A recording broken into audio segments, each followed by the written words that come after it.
Welcome to this explainer. Today, we're doing something a little bit different. We are stepping into a surreal, gaslit space known as the summoning room. We're going to extract some incredibly profound philosophies on horror, humanity, and the craft of writing directly from the master of horror himself, Stephen King.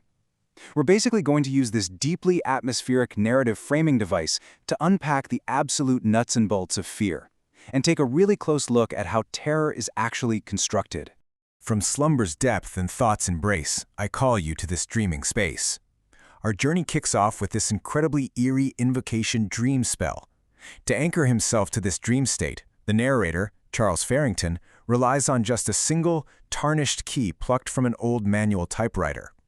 It's just a tiny, heavy piece of metal, but it acts as a physical tether to this vast literary engine, and it successfully conjures the spectral presence of King himself right out of the depths of imagination. Now, the summoning room isn't just some random backdrop, right? It's a meticulously cultivated dream space where the veil between worlds gets remarkably thin.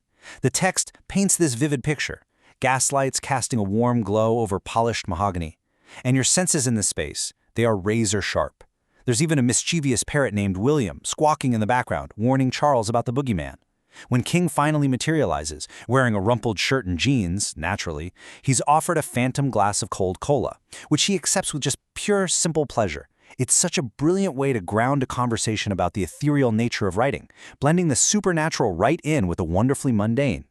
Let's dive into Act 1, Terror in the Everyday. This is where King unpacks exactly why the ordinary world makes the absolute best canvas for fear. I absolutely love this, because King completely flips traditional horror on its head. When asked why the mundane is so terrifying, his answer is just razor sharp. The real monsters aren't hiding in some faraway Gothic castle. No, they're in the quiet little town. They're lurking in the darkest corners of the human heart, and terrifyingly, they live right in the house next door. By bringing the monster into our own neighborhood, he completely strips away that comfortable distance we usually like to keep between ourselves and the things that scare us. And this really gets at the true anatomy of everyday fear. The ordinary acts as the ultimate camouflage. True terror only actually sets in when your supposedly safe space is violated, when the deeply familiar, mundane world suddenly turns monstrous. King preys on that deep-seated realization of, oh wow, this could happen to me. It's that horrific thought that danger isn't out there in the unknown. It's inside your own home, intertwined with your daily routines and, maybe even sitting right next to your own family. Moving right along to Act 2, monsters as metaphors. So if the real fear is grounded in everyday life, how does a writer famous for the supernatural actually pull this off? Well, he does it by using those supernatural entities as vehicles to explore deep, real-world human trauma. Just look at how this maps on to his most famous works. In The Shining, the supernatural element is a haunted hotel, sure, but the real-world horror? That's addiction, family dysfunction, and a man losing his grip on reality. In It, the killer clown is actually just the face of unresolved childhood trauma and unspoken societal dread. And in Carrie, telekinesis is really just a vehicle to expose the casual cruelty of teenagers and a society that turns a blind eye to bullied outcasts. The supernatural elements are just loud distractions from the incredibly relatable human suffering underneath the surface. Or, as King eloquently puts it, the ghosts are just the icing on the very dark cake. Whether it's a haunted hotel, a shape-shifting clown, or a telekinetic teenager, the monster is simply a destructive voice given to the oppressed and the damaged. The cake itself, the absolute beating heart of the story, is always baked from raw human tragedy.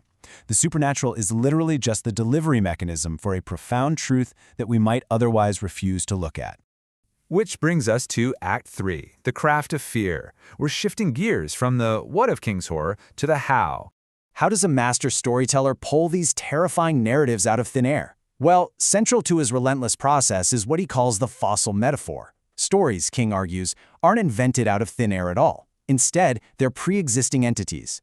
They're already there, waiting in the dirt of the imagination, exactly like a fossil. The writer's job isn't to artificially build the story piece by piece. It's to act as a careful archaeologist, gently brushing away the dust to reveal what has actually been buried there all along.